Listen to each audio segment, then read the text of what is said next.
Christophe Mbosso, Modeste Bahati, Jean-Michel Samaloukonde et François BH, le représentant de l'Église du Christ au Congo. La démarche entamée par les présidents des deux chambres du Parlement et le Premier ministre et le conseiller spécial du chef de l'État en matière de sécurité vise l'organisation sans faille des élections de 2023. Et cet après-midi, le président de la République, Félix-Antoine Tshisekedi Tshilombo, a reçu à la Cité de l'Union africaine les évêques de la conférence épiscopale nationale du Congo. Et la tradition a été respectée. Comme chaque vendredi, les membres du gouvernement se sont réunis autour du Premier ministre en distanciel pour la réunion du Conseil des ministres. Plusieurs points étaient inscrits à l'ordre du jour. Le compte rendu après ce journal avec le ministre de la Communication et des Médias, porte-parole du gouvernement, Patrick Mouyaya. Et puis cette bonne nouvelle pour les sportifs congolais, la République démocratique du Congo est qualifiée pour le barrage de la Coupe du Monde Qatar 2022. L'information vient du président de la FECOFA, Tshimanga Donatien, présent au Caire en Égypte, où il vient de participer à l'Assemblée générale de la CAF. Voilà pour les titres, mesdames et messieurs. Bonsoir et très heureuse de vous retrouver à travers cette grande édition d'information sur la chaîne nationale. Denis Sassou Nguesso a regagné son pays cet avant-midi. Il a été accompagné jusqu'au pied de l'hélico par son homologue congolais Félix-Antoine Tshisekedi Tshilombo. Le président de la République sœur du Congo-Brazza a séjourné à Kinshasa, vous le savez, pour participer à la conférence des hommes sur la masculinité positive et l'amélioration ou l'élimination des violences faites aux femmes et aux jeunes filles. Fanny Kikoufi. En visite officielle de 24 heures à Kinshasa, dans le cadre de la première grande conférence des hommes, chefs d'État et de gouvernement africains sur la masculinité positive, Denis Sassou Nguesso, président de la République du Congo et président de la Communauté économique des États de l'Afrique centrale, CEEAC, a quitté le sol congolais cet avant-midi. Bien avant, le président Félix Tshisekedi et son hôte ont eu un tête-à-tête à l'hôtel Rotana. De leur entretien, rien n'a filtré à la presse. Le président de la République démocratique du Congo et président en exercice de l'Union africaine, Félix-Antoine Tshisekedi Tshilombo, a personnellement accompagné son invité de marque. C'est par le palais de la Nation que les deux homologues se sont dit au revoir. Les présidents des deux capitales les plus rapprochées du monde développent d'excellentes relations. Pour preuve, ils se rendent des visites régulières et se concertent chaque fois que besoin s'en fait sentir. Une sorte de ping-pong diplomatique dans l'intérêt de nos deux pays. Le forum DRC Africa Business a fermé ses portes à Kinshasa. Ses assises ont débouché à l'engagement ferme des partenaires techniques et financiers à concrétiser la mise en place de l'industrie pilote en République démocratique du Congo, la fabrication des batteries électriques, un marché des véhicules électriques et des énergies renouvelables. La clôture de ce forum a été présidée par le vice-premier ministre, ministre de la fonction publique, Jean-Pierre Liaou. Betty Amani. La clôture des travaux des 2 jours de DRC Africa Business Forum a été sanctionnée par l'engagement ferme de partenaires techniques et financiers à concrétiser le projet ambitieux d'une industrie des minéraux de batteries électriques en RDC. Je voudrais confirmer au nom de tous les partenaires notre engagement pour accompagner les hautes autorités de la République démocratique du Congo dans cette belle aventure pour faire du Congo le point de départ d'une nouvelle Afrique, une Afrique qui transforme ses ressources naturelles, une Afrique qui crée des emplois pour sa jeunesse, pour tirer pleinement profit de son dividende démographique. La RDC étant au cœur du défi mondial avec des minerais stratégiques dont les lithium et les cobalt, le vice-premier ministre, ministre de la fonction publique, Jean-Pierre Liaou, a démontré l'irréversibilité du processus de leur transformation et du décollage économique du pays. Cette valorisation de nos ressources naturelles nous permettra, en tant que gouvernement, de booster l'industrialisation qui s'avère être un secteur clé et porteur, susceptible de résorber la pauvreté et le chômage. Pour le ministre de l'Industrie, Julien Paluku Kaongia, une nouvelle page d'histoire s'ouvre en RDC et en Afrique sous l'industrie des batteries et des véhicules électriques. La République démocratique du Congo demeure ainsi la plaque tournante au regard de ses plus grandes réserves de minerais. L'Afrique va renaître à travers ce vaste projet qui fera d'elle et particulièrement la RDC, alors que jadis berceau de l'humanité, aujourd'hui l'Afrique va être le berceau de cette nouvelle technologie de production des batteries électriques pour contribuer à la lutte contre le réchauffement climatique. Tous les ministres de l'industrie des pays qui détiennent les grandes réserves de ce minerai stratégique se réuniront très prochainement pour formaliser les acquis de ces assises de haut niveau. Et les animateurs des institutions de la République ont entrepris une série de rencontres avec les responsables des deux églises traditionnelles, l'église du Christ au Congo et l'église catholique. Après le cardinal Ambongo, la délégation conduite par Christophe Mbosoko Diampouanga a été reçue par Gédéon André Bokundoa pour parler des questions importantes de la République. Regardez. 2 jours après avoir rencontré le cardinal Fridolin Ambongo, la délégation composée du président de l'Assemblée nationale Christophe Mbosoko Diampouanga, celui du Sénat Modeste Bahati Lukwebo, du Premier ministre Jean-Michel Sama Lukonde et du conseiller spécial du chef de l'État en matière de sécurité François Beya a rencontré jeudi dans la soirée le président de l'église du Christ au Congo, André Bokundoa. S'adressant à la presse à l'issue de cette visite, le président de la Chambre basse du Parlement a déclaré qu'il était temps d'apaiser les esprits après les tensions observées à la suite de l'entérinement du président de la CENI, Denis Kadima. Nous sommes venus solliciter la collaboration de l'Église du Christ au Congo et nous avons demandé qu'on tourne le page de frustration, de mécontentement né à la suite de l'entérinement de l'équipe de la CENI. Nous avons présenté des explications, je pense. Nous avons fait les pas parce qu'il est dit, le Seigneur nous demande de faire la paix si cela dépend de vous. Nous avons bien des choses à réaliser pour le bien de notre population. Nous n'avons pas à traîner les pieds sur un dossier pour lequel nous demandons la compréhension de tout le monde. Alors, les élections, nous allons les organiser avec la collaboration de tout le monde. C'est la même mission, de bons offices, de réconciliation, de compréhension et d'entente. Le représentant de l'église du Christ au Congo a pour sa part salué la démarche entreprise par les différents chefs des institutions et le conseiller spécial du chef de l'État, Félix Antoine Tshisekedi Tshilombo. Démarche qui, d'après lui, vise la cohésion nationale et l'intérêt général. Leur présence ici chez nous, c'est d'abord un honneur pour nous, un honneur pour l'église, parce que nous sommes dans le pays. Et nous devons collaborer avec les institutions du pays. Le message, comme je l'ai dit à les honorables excellences, c'est que nous, Congolais, nous devons privilégier le consensus dans nos discussions, dans tout ce que nous vivons dans les pays, pour la paix de tous.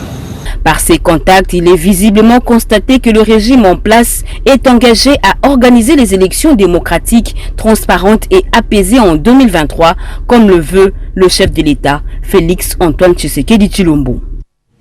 Et le budget pour l'exercice 2022 représente une amélioration de plus de 40% et répond aux attentes du peuple congolais en respectant la vision du chef de l'État. Et le ministre d'État en charge du budget, Aimé Boji Sangara, s'en félicite. Il a dit lors du dépôt officiel du projet de loi des finances au Sénat en présence des membres du bureau chapeauté par le président Modeste Bahati Lukwebo. Ministre d'État, ministre du Budget Aimé Boji Sangara a déposé officiellement le projet de loi des finances exercice 2022 auprès du président du Sénat Modeste Bahati Lukwebo ce vendredi 26 novembre 2021 en présence des membres de son bureau. Le ministre d'État Aimé Boji Sangara, qu'accompagnait son vice-ministre Élisée Makosso, se félicite du budget qu'il vient de présenter car selon lui, comparativement au budget de l'exercice en cours, celui celui de 2022 représente une amélioration de plus de 40% et répond aux attentes du peuple congolais en respectant la vision du chef de l'État Félix Antoine Tshisekedi Tshilombo dans la mise en œuvre par le gouvernement Sama Lukonde.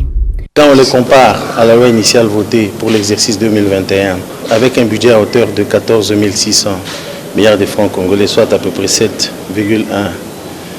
milliards de dollars, celui que nous avons présenté, le projet de loi des finances en cours d'examen, est chiffré à 20 730 milliards de francs congolais, soit à peu près 10 milliards de dollars américains, ce qui représente un accroissement d'à peu près 42% par rapport à la loi de 2021. Il y a aussi une nette amélioration dans les dépenses d'investissement.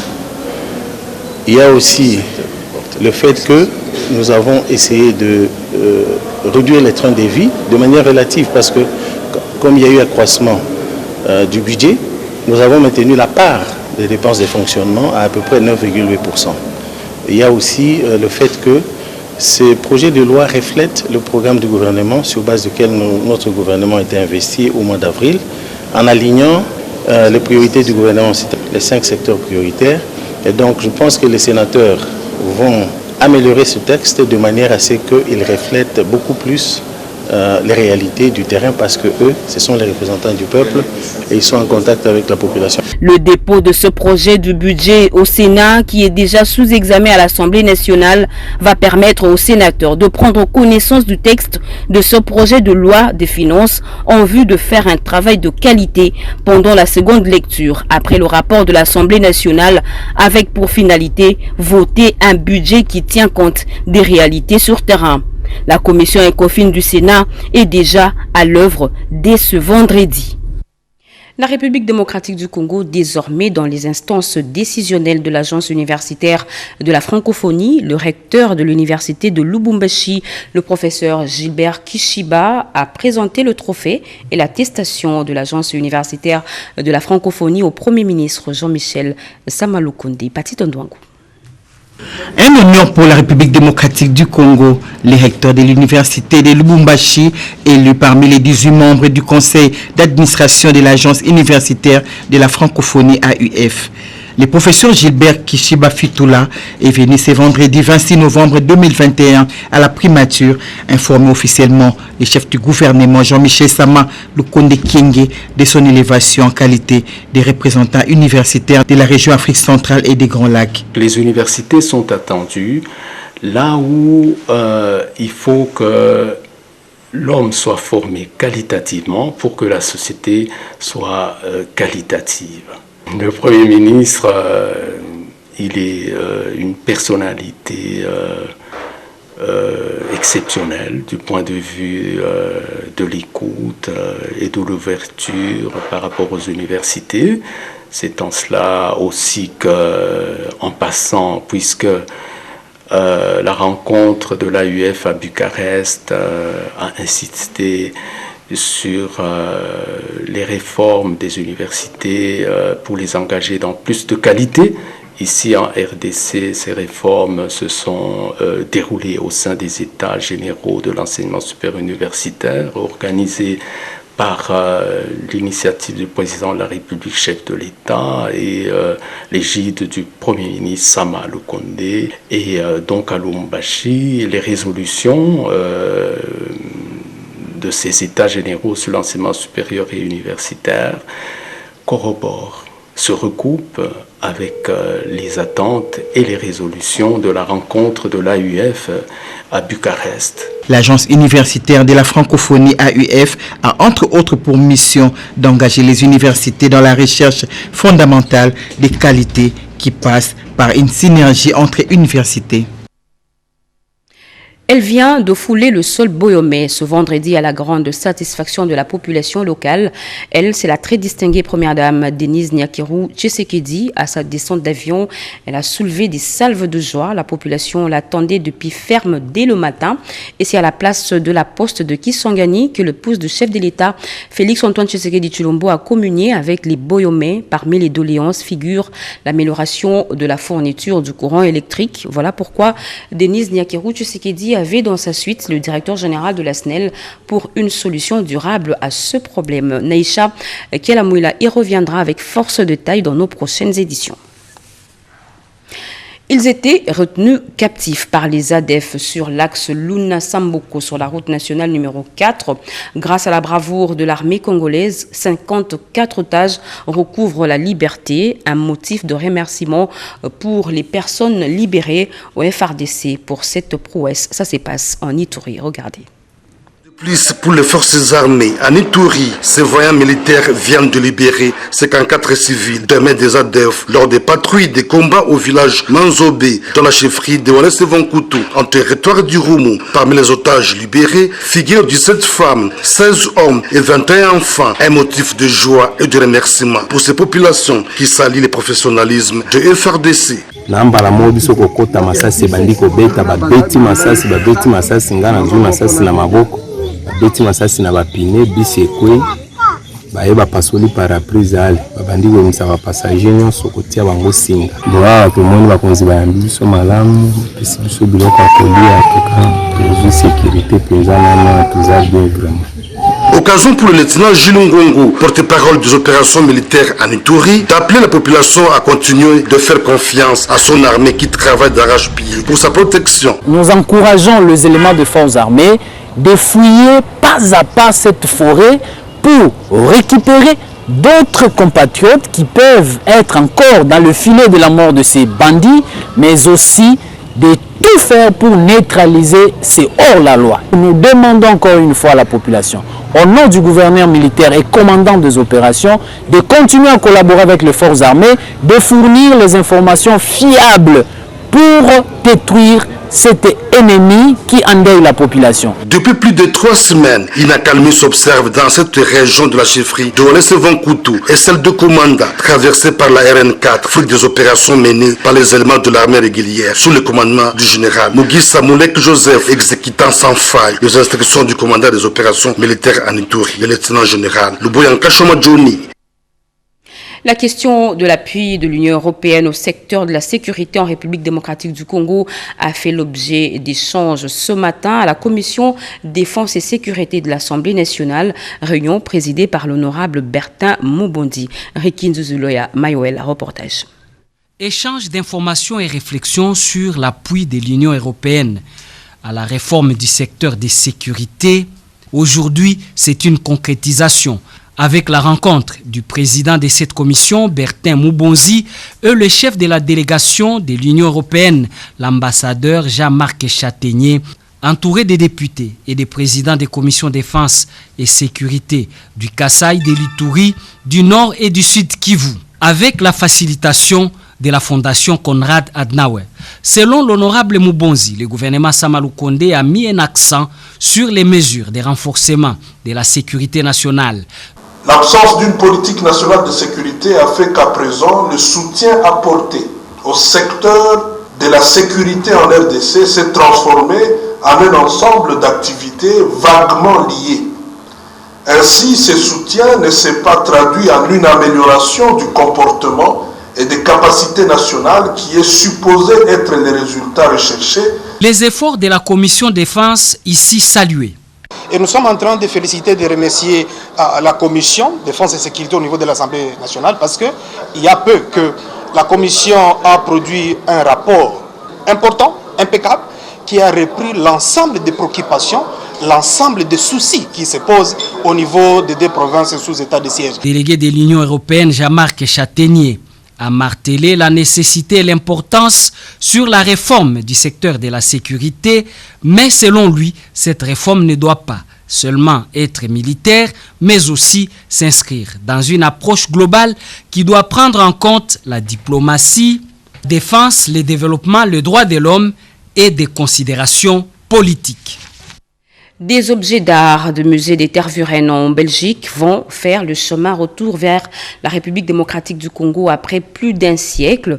Le vice-premier ministre, ministre des Affaires étrangères Christophe Lutundula et la ministre belge de la coopération au développement s'y sont accordés. Doris Mozo nous en parle. La présence à Kinshasa de cette délégation belge s'inscrit dans la suite du plaidoyer mené par le vice-premier ministre ministre des Affaires étrangères et de la coopération internationale, Christophe Lutundula. La restitution du patrimoine culturel congolais est inéluctable et le travail pour sa réalisation doit être concerté. Madame Kitir, ministre belge de la coopération au développement, est à la tête de cette délégation qui séjourne à Kinshasa. L'objectif est de visiter quelques projets de coopération, participer à la conférence sur la masculinité positive et rencontrer quelques autorités sur la question des violences faites à la femme. La délégation a visité à Kinshasa quelques endroits où sont gardées les archives nationales. Madame Kitir a salué la profondeur de lien qui lie son pays, la Belgique et la République démocratique du Congo, ainsi que la volonté des deux pays d'aller de l'avant, surtout de travailler dans une approche véritablement mixte.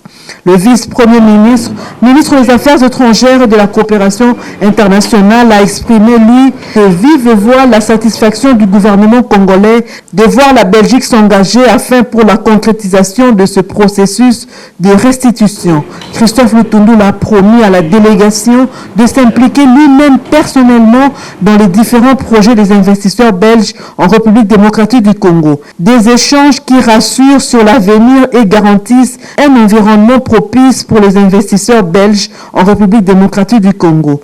Le vice-premier ministre, ministre des Affaires étrangères et de la coopération internationale, Christophe Lutundula Pala, a promis d'y travailler personnellement.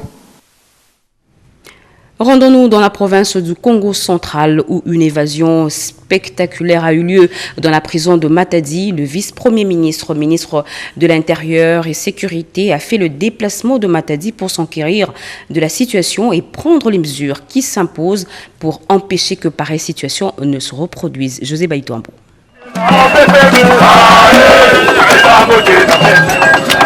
Complicité entre assaillants et détenus ou passivité de services de sécurité, difficile de se prononcer pour l'heure. Que s'est-il réellement passé à la prison centrale de Matadi le samedi dernier, où plus d'une centaine de détenus se sont évadés pour avoir de réponses à ces interrogations et prendre des mesures appropriées afin d'éviter pareille situation à l'avenir? Le vice-premier ministre, ministre de l'Intérieur, Sécurité, Décentralisation et Affaires coutumières est arrivé ce vendredi dans la ville rocailleux-montagneuse. À l'entrée, le comité provincial de sécurité avec à sa tête le gouverneur intérimaire du Congo central, Justin Lemba, aux côtés de cadres et militants de l'Union pour la démocratie et les progrès sociaux, Fédération de Matadi, ont accueilli les patrons de la territoriale.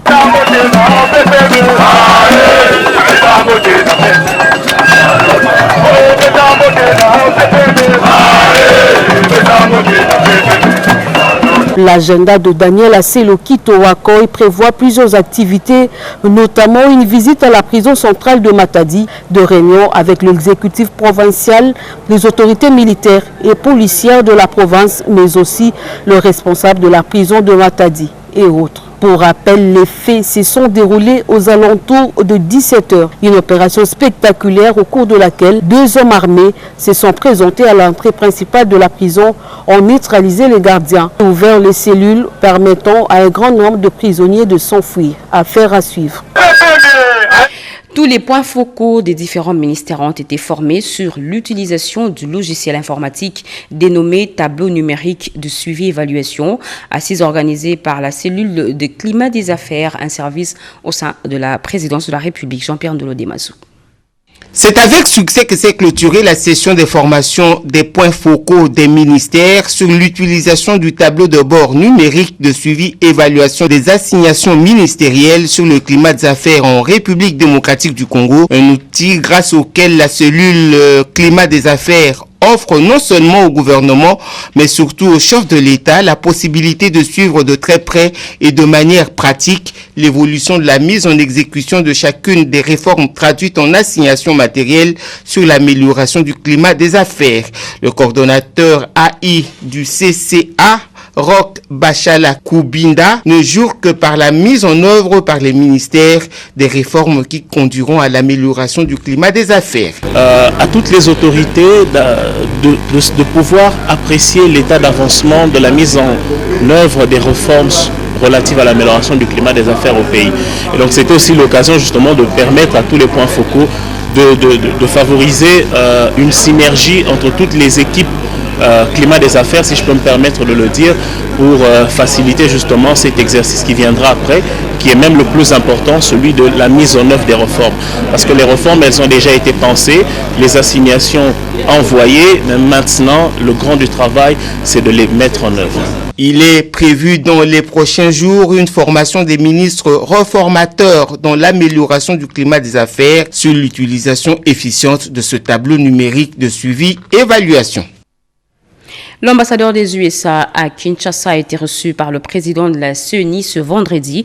Au terme de leur rencontre, Mike Hammer a exprimé à Denis Kedima la volonté du gouvernement américain d'accompagner le processus électoral en République démocratique du Congo, Teti Samba et Hervé Mpoudi.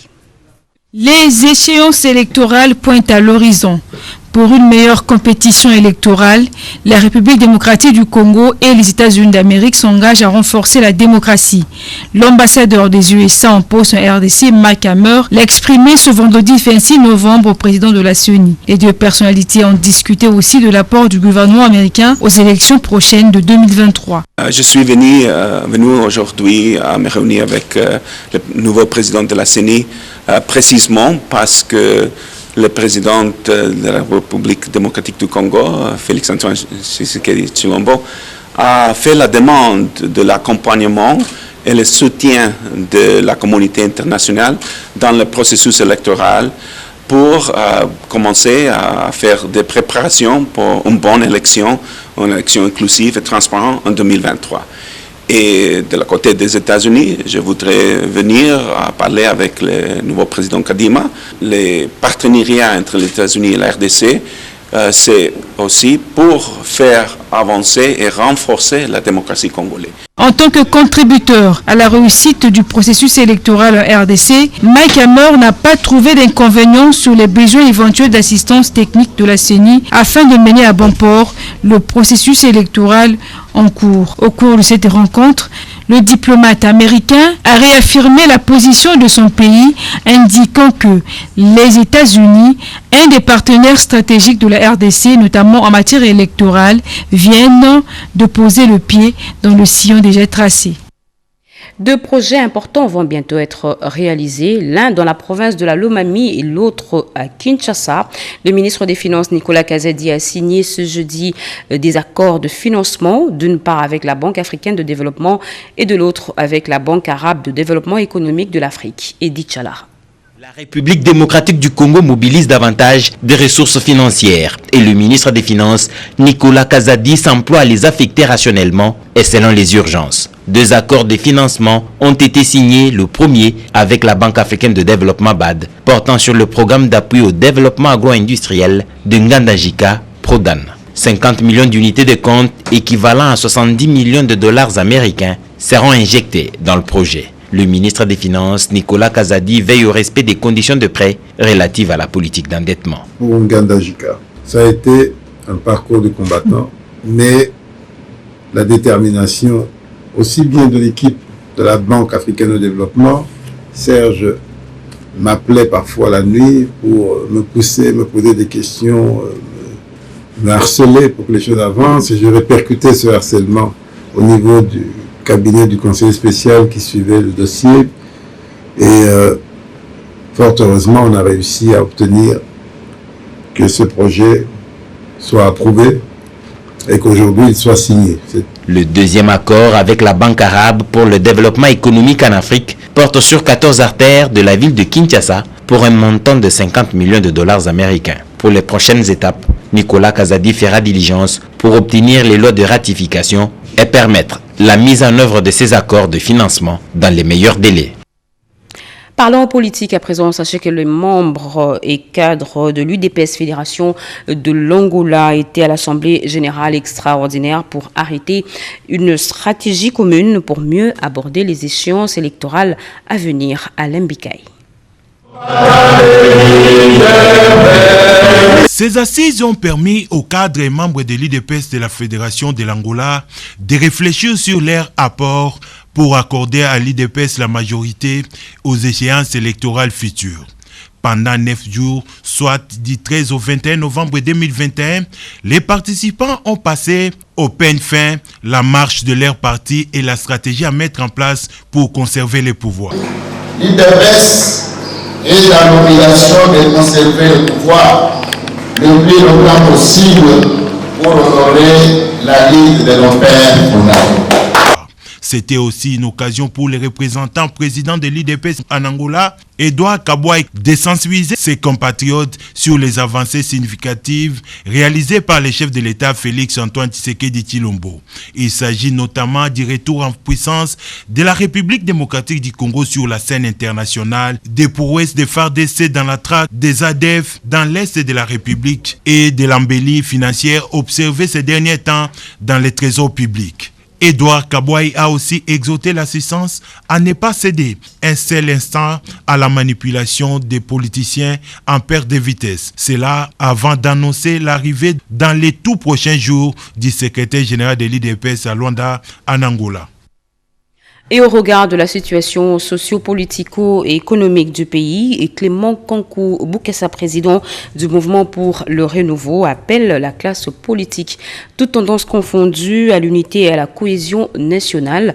Il propose la mise sur pied d'une commission vérité, justice et réconciliation pour que la République démocratique du Congo se lance effectivement dans son vrai développement. Séverine Pascal Katanda. Les guerres politiques, tribales et ethniques, la course au pouvoir n'avance en rien le pays qui vit ces maleureuses expériences depuis son accession à l'indépendance. Conscient de cette réalité, Clément Kankou Boukassa était face au peuple lors d'un meeting tenu le 5 novembre dernier avec les ténors de l'Union sacrée dans le cadre d'une réflexion approfondie sur les besoins réels. La RDC a besoin de l'unité nationale, la cohésion et la réconciliation que l'ensemble du pays recherche pour la stabilité socio-politico-économique, gage d'un véritable développement. Pour y parvenir, le président du mouvement pour le renouveau propose la mise sur pied d'une commission vérité, justice et réconciliation. Nous avons voulu montrer que les Congolais sont animés d'une seule chose, le développement de leur pays. On ne peut atteindre le développement de notre pays que si nous parlons d'une même voix. C'est comme ça que nous sommes venus aujourd'hui, chacun de nous contribuer à ce que l'unité nationale soit une réalité dans notre pays. Ce n'est pas normal qu'un pays à qui Dieu a tout donné, que le pays puisse devenir le pays le plus pauvre du monde, parce que nous sommes tous dans la distraction. Ce qui est important pour nous, c'est l'unité nationale. Il faut qu'il y ait une commission vérité, justice et réconciliation, comme nous l'avons vu en Afrique du Sud, pour que les Congolais connaissent la vérité sur tout ce qui s'est passé dans ce pays. Les Congolais ont assez souffert. Nous avons dit qu'on doit se mettre autour d'une table, avoir une commission, les Congolais viendront parler librement. Cette vision de l'unité nationale est une exhortation pour soutenir le pays de nos ancêtres, sans considération de tendances politiques. Plus aucun nuage entre l'Église catholique et le président de la République Félix-Antoine Tshisekedi Tshilombo. Monseigneur Marcel Outembi, président de la Conférence épiscopale nationale du Congo, a conduit une délégation des évêques auprès du chef de l'État pour aborder toutes les questions brûlantes du moment. Un mémorandum lui a été remis. Le résumé de cette rencontre avec Ibam Bessomoïsa.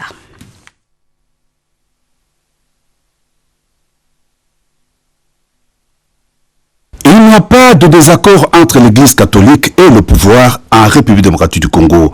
C'est une rencontre dite de clarification que le président de la République Félix-Antoine Tshisekedi Tshilombo a eu ce vendredi 26 novembre 2021 à la Cité de l'Union africaine avec une forte délégation des évêques de la Conférence épiscopale nationale du Congo conduite par Monseigneur Marcel Outembi.